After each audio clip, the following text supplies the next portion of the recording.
ಶ್ರೀ ಗಣಪತಿ ಶಾರದಾ ಗುರುಭ್ಯೋ ನಮಃ. ವಿಶ್ವರೂಪಿಯೇ ಶ್ರೀ ಗುರುವೇ, ನರಹರಿಯಾಗಿ ಬಂದಿರುವೆ, ಕಲಿಯಲಿ ನಿಂದು ಕಲಕವ ದೂಡುತ್ತ ಗಣಗಾಪುರದೊಳು ನೆಲೆಸಿರುವೆ. ಹರಿಯವತಾರಿ ಬ್ರಹ್ಮ ಮಹೇಶ್ವರ ತ್ರಿಮೂರ್ತಿಯಾಗಿ ನಿಂದಿರುವೆ.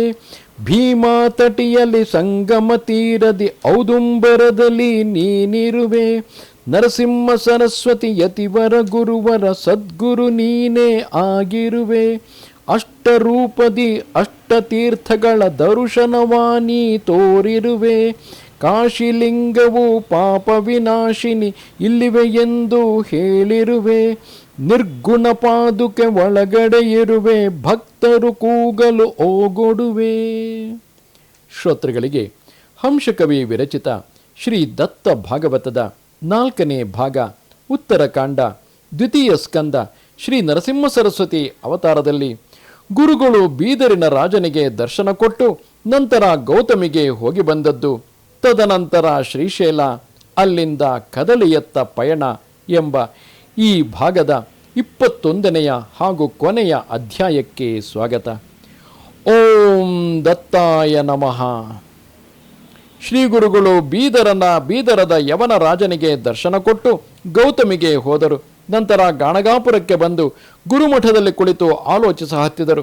ಅವರು ತಮ್ಮ ಮನಸ್ಸಿನಲ್ಲಿ, ಇನ್ನು ನಾವು ಪ್ರಕಟರಾಗಿ ಇರುವುದು ಒಳಿತಾಗದು, ಲೋಕೋಪಕಾರಕ್ಕೆಂದು ಗುಪ್ತವಾಗಿಯೇ ಇರುವುದು ಯೋಗ್ಯವು. ಯವನ ರಾಜನು ಭಕ್ತಿಯಿಂದ ನಮ್ಮನ್ನು ಕರೆದುಕೊಂಡು ಬೀದರಿಗೆ ಹೋದನು. ಮ್ಲೇಚ್ಛನಲ್ಲಿಯೇ ಇಂತಹ ಭಕ್ತಿಯು ತೋರಹತ್ತಿತು ಎಂದ ಮೇಲೆ ಇನ್ನು ಈ ಸಮಸ್ತ ಲೋಕದ ಎಲ್ಲ ಸಮುದಾಯದವರು ತಮ್ಮ ದರ್ಶನಕ್ಕೆಂದು ಇಲ್ಲಿಗೆ ಬರುವರು. ಲೋಕದಲ್ಲಿರುವ ಎಲ್ಲ ಚರಾಚರ ಜೀವಿಗಳು ನಮಗೆ ಸಮಾನರು. ಸರ್ವರ ಹಿತವೇ ನಮ್ಮ ಮೂಲ ತತ್ವ. ಆದ್ದರಿಂದ ನಾವು ಎಲ್ಲರ ಒಳಿತಿಗಾಗಿಯೇ ಗುಪ್ತವಾಗಿರುವುದೇ ಲೇಸು ಎಂದು ವಿಚಾರ ಮಾಡಿದರು. ಮತ್ತು ತಮ್ಮ ವಿಚಾರದಂತೆ ಅವರು ಶಿಷ್ಯರೊಡನೆ ಮಾರನೇ ದಿನವೇ ಶ್ರೀಶೈಲಗಿರಿಗೆ ಹೊರಡಲು ಸಿದ್ಧರಾದರು. ಭಕ್ತ ಜನರಿಗೆಲ್ಲ ಈ ವಾರ್ತೆ ಗೊತ್ತಾಗಿ ಅವರೆಲ್ಲರೂ ಗುರುಗಳ ನಿರ್ಗಮನವಾಗುವುದೆಂದು ಚಿಂತಿಸ ಹತ್ತಿದರು. ತಮ್ಮನ್ನು ಬಿಟ್ಟು ಹೋಗಬಾರದೆಂದು ಆ ಭಕ್ತರೆಲ್ಲರೂ ಬಂದು ಪ್ರಲಾಪಿಸುತ್ತಾ ತಾವು ನಮ್ಮನ್ನು ಅಗಲಿ ಎಲ್ಲಿಗೂ ಹೋಗಕೂಡದೆಂದು ಗುರುಗಳಲ್ಲಿ ಮೊರೆಯಿಟ್ಟರು. ಗುರುಗಳು ಭಕ್ತರನ್ನು ಸಾಂತ್ವನಗೊಳಿಸುವ ಕುರಿತು, ಎಲೈ, ನೀವೆಲ್ಲರೂ ನಮ್ಮ ಜೊತೆಗೆ ನಮ್ಮ ಬಗೆಗೆ ಚಿಂತಿಸಬೇಡಿರಿ. ನಾವು ಲೌಕಿಕವಾಗಿ ನಿಮ್ಮಿಂದ ಅಂತರಿಸಿದರೂ ಯಾವಾಗಲೂ ಈ ಗುರುಮಠದಲ್ಲಿಯೇ ವಾಸವಾಗಿ ಇರುವೆವು. ನಿತ್ಯವೂ ಪ್ರಾತಃ ಕಾಲದಲ್ಲಿ ನಾವು ಕೃಷ್ಣೆಯಲ್ಲಿ ಸ್ನಾನ ಮಾಡಿ ಪುಣ್ಯವೃಕ್ಷ ಔದುಂಬರ ನಿವಾಸಿಗಳಾಗುವೆವು. ಬಿಂದು ಕ್ಷೇತ್ರದಲ್ಲಿ ಅನುಷ್ಠಾನ ಮುಗಿಸಿ ಮಧ್ಯಾಹ್ನದಲ್ಲಿ ಈ ಭೀಮಾ ತೀರಕ್ಕೆ ಬರುವೆವು.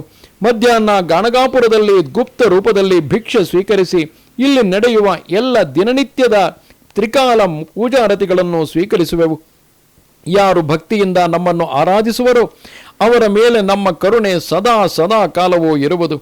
ತ್ರಿಕಾಲವೂ ನಾವು ಈ ಗಾಣಗಾಪುರದಲ್ಲಿ ಇದ್ದೇ ಇರುವೆವು. ಇದಕ್ಕೆ ಸಂಶಯ ಪಡಬೇಡಿರಿ. ನಮ್ಮ ಭಕ್ತಿಯನ್ನು ಆಚರಿಸುವ ನಿಷ್ಠಾವಂತರಿಗೆಲ್ಲ ನಮ್ಮ ಪ್ರತೀತಿಯು ಕಂಡುಬರುವುದು. ಅಲ್ಲದೆ ಅವರ ಮನಸ್ಸಿನ ಬಯಕೆಗಳೆಲ್ಲ ಈಡೇರುವವು. ಈ ನಮ್ಮ ವಾಕ್ಯವು ನಿಶ್ಚಯವೆಂದು ತಿಳಿಯಿರಿ. ಸಂಗಮದಲ್ಲಿಯ ಅಶ್ವತ್ಥ ವೃಕ್ಷವು ಪ್ರತ್ಯಕ್ಷ ಕಲ್ಪವೃಕ್ಷವೆಂದು ತಿಳಿದು ನೀವು ಪೂಜೆ ಮಾಡಿರಿ. ತರುವಾಯ ತಮ್ಮ ಸ್ಥಾನಕ್ಕೆ ಬಂದು ಬಿಡಿ. ವಿನಾಯಕನನ್ನು ಅರ್ಚಿಸಿರಿ. ಅಷ್ಟತೀರ್ಥಗಳನ್ನು ಸನ್ಮಾನದಿಂದ ಆಚರಿಸಿರಿ. ಸಂತೋಷಪೂರ್ವಕವಾಗಿ ತ್ರಿಕಾಲದಲ್ಲಿಯೂ ಆರತಿ ಮಾಡಿರಿ. ಈ ರೀತಿ ವರ್ತಿಸುವ ಭಕ್ತರೆಲ್ಲ ಇಚ್ಛಿತ ಫಲವನ್ನು ಹೊಂದುವರು. ಈ ಪ್ರಕಾರ ಗುರುಗಳು ಅಲ್ಲಿಗೆ ಬಂದಿರುವ ಭಕ್ತರಿಗೆಲ್ಲ ಬೋಧಿಸಿದರು. ಹಾಗೂ ಆಗಲೇ ಶ್ರೀಶೈಲಗಿರಿಗೆ ಹೊರಟು ನಡೆದರು. ಭಕ್ತರೆಲ್ಲರೂ ಉದ್ವಿಗ್ನ ಚಿತ್ತದಿಂದ ಶ್ರೀ ಗುರುಗಳನ್ನು ನಗರದಿಂದ ದೂರದವರೆಗೆ ಕಳಿಸಿ ದುಃಖಿತರಾಗಿ ಹಿಂದಿರುಗಿ ಮಠಕ್ಕೆ ಬಂದರು. ಆಗ ಅವರೆಲ್ಲರೂ ನಿತ್ಯದಂತೆ ಶ್ರೀ ಗುರುಗಳು ಮಠದಲ್ಲಿಯೇ ತಮ್ಮ ಸ್ಥಾನದಲ್ಲಿ ಕುಳಿತಿರುವುದನ್ನು ಕಂಡು ವಿಸ್ಮಯಪಟ್ಟರು. ಕೆಲ ನಿಮಿಷಗಳವರೆಗೆ ಅವರೆಲ್ಲರಿಗೂ ಗುರುವಿನ ಮೂರ್ತ ಸ್ವರೂಪವು ತೋರಿ ಮಾಯವಾಯಿತು. ಈ ಪ್ರಕಾರ ದೃಶ್ಯದಿಂದ ಗುರುಗಳು ಯಾವಾಗಲೂ ಗುಪ್ತರೂಪದಿಂದ ಮಠದಲ್ಲಿ ಆವಾಸವಾಗಿರುವರೆಂದು ಎಲ್ಲರಿಗೂ ಮನದಟ್ಟಾಯಿತು. ಹೀಗೆ ಗುರುಗಳು ತಮ್ಮ ಭಕ್ತರಿಗೆ ದೃಷ್ಟಾಂತ ತೋರಿಸಿದ ನಂತರ ಅವರು ಇದ್ದಕ್ಕಿದ್ದಂತೆ ಅದೇ ವೇಳೆಗೆ ಶ್ರೀಶೈಲಗಿರಿಗೆ ಬಂದರು. ಅಲ್ಲಿಯ ಪಾತಾಳ ಗಂಗೆಯಲ್ಲಿ ಇಳಿದರು. ತಮ್ಮ ಶಿಷ್ಯರನ್ನು ಕರೆದು ತಮಗಾಗಿ ಒಂದು ಪುಷ್ಪಾಸನವನ್ನು ಸಿದ್ಧಪಡಿಸಬೇಕೆಂದು ಅವರಿಗೆ ಆಜ್ಞೆಯನ್ನಿತ್ತರು. ಅದರಂತೆ ಅವರು ತರತರದ ಹೂಗಳಿಂದಲೂ ಬಾಳೆಯ ಎಲೆಗಳಿಂದಲೂ ಪುಷ್ಪಾಸನವನ್ನು ರಚಿಸಿದರು. ಆಮೇಲೆ ಗುರುಗಳು ಅದನ್ನು ಗಂಗೆಯಲ್ಲಿ ಇರಿಸಿಕೊಂಡು ತಾವು ಅದನ್ನು ಆರೋಹಿಸಿದರು. ನಂತರ ತಮ್ಮ ಶಿಷ್ಯರನ್ನು ಕುರಿತು, ನೀವು ಆದಷ್ಟು ತೀವ್ರಗತಿಯಿಂದ ಹಿಂದಿರುಗಿ ಮನೆಗಳಿಗೆ ಹೋಗಿರಿ ಎಂದು ಹೇಳಿ ತಾವು ಆರೋಹಿಸಿದ ಪುಷ್ಪಾಸನವನ್ನು ಪ್ರವಾಹಕ್ಕೆ ಇಳಿಸಿದರು. ಶ್ರೀ ಗುರುಗಳು ಈ ಘಟನೆಯು ಶಾಲಿವಾಹನ ಶಕೆ 1380 ಬಹುಧಾನ್ಯ ಸಂವತ್ಸರದಲ್ಲಿ ಗುರುವು ಕನ್ಯಾರಾಶಿಗೆ ಸ್ಥಿತನಾಗಿರುವಾಗ ಕುಂಭ ಸಂಕ್ರಮಣದಲ್ಲಿ ಜರುಗಿತು. ಆಗ ಸೂರ್ಯನು ಉತ್ತರ ಗತಿಯಲ್ಲಿದ್ದನು. ಅಂದು ಶಿಶಿರ ಋತುವಿನಲ್ಲಿ ಮಾಘ ಬಹುಳ ಪ್ರತಿಪದೆ ಶುಕ್ರವಾರದ ಪುಣ್ಯ ದಿನವಿದ್ದಿತು. ಇಂಥ ಮಂಗಲಕಾರಕ ದಿನದಲ್ಲಿಯೇ ಗುರುಗಳು ಆ ಪುಷ್ಪಾಸನವನ್ನು ಮುಂದೆ ಸಾಗಿಸಿದರು. ಹೀಗೆ ಗುರುಗಳು ಪುಷ್ಪಾಸನವನ್ನು ಆರೋಹಿಸಿ ಮುಂದೆ ತೆರಳುವ ಮೊದಲು ಶಿಷ್ಯರಿಗೆ, ನಾವು ನಿಮಗೆ ಪುಷ್ಪ ಪ್ರಸಾದ ಕಳಿಸುವೆವು, ನೀವು ಅವುಗಳನ್ನು ಸ್ವೀಕರಿಸಿ ಭಕ್ತಿಯಿಂದ ಆ ಪುಷ್ಪಗಳನ್ನು ಅರ್ಚಿಸಿರಿ ಎಂದು ಅಪ್ಪಣೆ ಕೊಟ್ಟರು. ಮತ್ತೆ ಅವರನ್ನು ಕುರಿತು, ನಾವು ಗಾಯನ ರಸಿಕರು, ಗಾಯನದಿಂದ ನಮ್ಮನ್ನು ಸ್ಮರಿಸಿ ಸಂತೋಷಪಡಿಸಿರಿ ಎಂದು ಹೇಳಿ ಗುರುಗಳು ಪುಷ್ಪಾಸನವನ್ನು ಆರೋಹಿಸಿ ಆಚೆ ನಡೆದರು. ಆ ಪ್ರಕಾರ ಶಿಷ್ಯರು ತಮ್ಮ ದೃಷ್ಟಿ ಹರಿಯುವವರೆಗೂ ನೋಡಿ ಚಿಂತೆಯಲ್ಲಿ ಮುಳುಗಿದರು. ನಂತರ ಕೆಲ ಹೊತ್ತು ಅಲ್ಲಿಯೇ ಗಂಗೆಯ ತಟದಲ್ಲಿ ಕುಳಿತರು. ಬಳಿಕ ಕೆಲವು ಗಳಿಗೆಯಲ್ಲಿ ಗಂಗೆಯ ಆಚೆಯ ತೀರದಿಂದ ಒಬ್ಬ ಅಂಬಿಗನು ಬರಹತ್ತಿದನು. ಅವನು ತನ್ನ ನಾವೆಯಲ್ಲಿ ಈ ಕಡೆಯ ದಂಡೆಯ ಮೇಲೆ ಕುಳಿತಿದ್ದ ಶಿಷ್ಯರ ಬಳಿಗೆ ಬಂದನು. ಶ್ರೀ ಗುರು ವಿರಹದ ಚಿಂತೆಯಲ್ಲಿ ಕುಳಿತ ಅವರನ್ನು ನೋಡಿ ಅಂಬಿಗನು, ನಾನು ಗಂಗೆಯ ಮೇಲ್ತಡಿಯಿಂದ ಬರುವಾಗ ಗುರುಗಳನ್ನು ಕಂಡೆನು. ಆ ಯತಿಗಳು ಸನ್ಯಾಸಿ ವೇಷದಿಂದ ಕರದಲ್ಲಿ ದಂಡಕವನ್ನು ಧರಿಸಿದ್ದರು. ತಾವು ನರಸಿಂಹ ಸರಸ್ವತಿಗಳು ಎಂಬ ನಾಮವನ್ನು ನನಗೆ ತಿಳಿಸಿ ನಿಮಗೆ ಆಜ್ಞಾಪಿಸುವುದಕ್ಕೆಂದು ತಮ್ಮ ಸಂದೇಶವನ್ನು ನನ್ನ ಮುಖಾಂತರ ತಿಳಿಸಿರುವರು. ಅವರ ಸಂದೇಶವೇನೆಂದರೆ, ನಾವು ಮುಂದಿನ ಕಾರ್ಯಕಾರಣಕ್ಕಾಗಿ ಕದಳಿ ವನಕ್ಕೆ ಹೋಗುವೆವು, ಆದರೂ ಸತತವು ಗಣಗಾಪುರದಲ್ಲಿಯೇ ಇರುವೆವು. ಇದೇ ಆ ಗುರುಗಳು ನಿಮಗೆ ಕಳಿಸಿದ ದಿವ್ಯ ಸಂದೇಶವು ಎಂದು ಅಂಬಿಗನು ಆ ಶಿಷ್ಯರಿಗೆ ತಿಳಿಸಿದನು. ಮತ್ತು ಆ ಅಂಬಿಗನು, ಶ್ರೀ ಗುರುಗಳು ಬಂಗಾರದ ಪಾದುಕೆಗಳಿಂದ ಅಲಂಕೃತರಾಗಿದ್ದರು.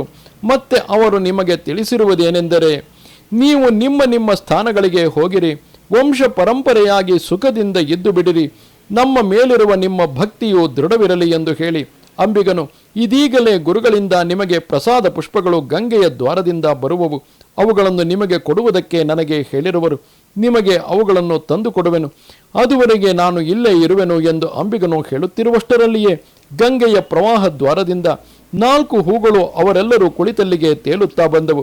ಕೂಡಲೇ ಅಂಬಿಗನು ಈಜು ಬಿದ್ದು ಹೋಗಿ ಅವುಗಳನ್ನು ತಂದು ಆ ಶಿಷ್ಯರಿಗೆ ಕೊಟ್ಟನು. ಶ್ರೀ ಗುರುಗಳ ಮುಖ್ಯ ಶಿಷ್ಯರು ಆ ಪುಷ್ಪಗಳನ್ನು ಸ್ವೀಕರಿಸಿದರು. ಪುಷ್ಪ ಸ್ವೀಕರಿಸಿದ ಆ ಶಿಷ್ಯರಾರು ಎಂದು ನಾಮಧಾರಕನು ಸಿದ್ಧಮುನಿಯನ್ನು ಕೇಳಲು, ಆ ಸಿದ್ಧಮುನಿಯು, ಸಾಯಂ ದೇವ ಸಾಖರೆ, ವಿಶ್ವದ ನಂದಿ, ನರಹರಿ ಹಾಗೂ ನಾನೊಬ್ಬನು, ನಾವು 4 ಗುರುಗಳ ಜೊತೆಗೆ ಹೋದವರು, ಪ್ರಸಾದವೆಂದು ಆ ಪುಷ್ಪಗಳನ್ನು ಸ್ವೀಕರಿಸಿದೆವು ಎಂದು ಸಿದ್ಧಮುನಿಯು ತಾನು ತನ್ನ ಮಸ್ತಕದ ಮೇಲೆ ಧರಿಸಿದ ಪುಷ್ಪವನ್ನು ತೆಗೆದು ನಾಮಧಾರಕನಿಗೆ ತೋರಿಸಿದನು. ನಾಮಧಾರಕನು, ಸ್ವಾಮಿ, ಗುರುಗಳಿಗೆ ನೀವೇ 4 ಶಿಷ್ಯರೇ ಎಂದು ಕೇಳಲು ಸಿದ್ಧಮುನಿಯು, ನಾಮಧಾರಕ, ಶ್ರೀ ಗುರುಗಳ ಶಿಷ್ಯವರ್ಗವು ಬಲು ದೊಡ್ಡದು. ಅವರಲ್ಲಿ ಪ್ರಾಮುಖ್ಯರೆಂದರೆ ಕೃಷ್ಣ ಸರಸ್ವತಿ, ಬಾಲ ಸರಸ್ವತಿ, ಉಪೇಂದ್ರ ಮಾಧವ ಸರಸ್ವತಿ. ಇವರೆಲ್ಲರಿಗೂ ಗುರುಗಳು ಸನ್ಯಾಸ ದೀಕ್ಷೆ ಕೊಟ್ಟು ತೀರ್ಥಾಟನಕ್ಕೆ ಕಳಿಸಿದರು. ಎಷ್ಟೋ ಶಿಷ್ಯರು ಗೃಹಸ್ಥ ಧರ್ಮದಿಂದ ಸ್ವಗ್ರಾಮಗಳಲ್ಲಿ ವಾಸವಾದರು. ನಾವೇ 4 ಶಿಷ್ಯರು ಗುರುಗಳೊಡನೆ ಶ್ರೀಶೈಲಕ್ಕೆ ಹೋದವರು ಎಂದು ಹೇಳಿದನು. ಇರಲಿ, ಮುಂದೆ ಶ್ರೀಶೈಲಕ್ಕೆ ಹೋದ ಗುರುಗಳು ಪಾತಾಳ ಗಂಗೆಯ ಮೂಲಕ ಕದಳಿಯನ್ನು ಸೇರುತ್ತಾರೆ. ಮುಂದೇನಾಯಿತು ಎನ್ನುವ ಶ್ರೀ ಗುರುಗಳ ರೋಚಕ ಕಥೆಯನ್ನು ದತ್ತ ಭಕ್ತ ಜಿಜ್ಞಾಸುಗಳು ಇದೇ ಸದ್ಗ್ರಂಥದ ಉತ್ತರ ಕಾಂಡದ 3ಯ ಸ್ಕಂದದಲ್ಲಿ ಭಕ್ತಿಯಿಂದ ಆಲಿಸಬಹುದಾಗಿದೆ. ಹೀಗೆ ಸಾಕ್ಷಾತ್ ದತ್ತಾತ್ರೇಯನ 2ಯ ಅವತಾರಿಯಾದ ಶ್ರೀ ನರಸಿಂಹ ಸರಸ್ವತಿ ಗುರುಗಳ ಸುರಸ ಚರಿತೆಯನ್ನು ಸಿದ್ಧಮುನಿಯಿಂದ ಆಲಿಸಿದ ಗುರುಭಕ್ತ ನಾಮಧಾರಕನು ಗುರು ಮಹಿಮೆಯನ್ನು ಜಪಿಸುತ್ತಾ ರೋಮಾಂಚನವಾಗಿ ಆತನ ಕಂಠವು ಗದ್ಗದಿತವಾಯಿತು. ಮೈ ಬಣ್ಣವು ಹಳದಿಗೆ ತಿರುಗಿ ಅವನು ಸಮಾಧಿ ಸ್ಥಿತಿಗೆ ಹೋದನು.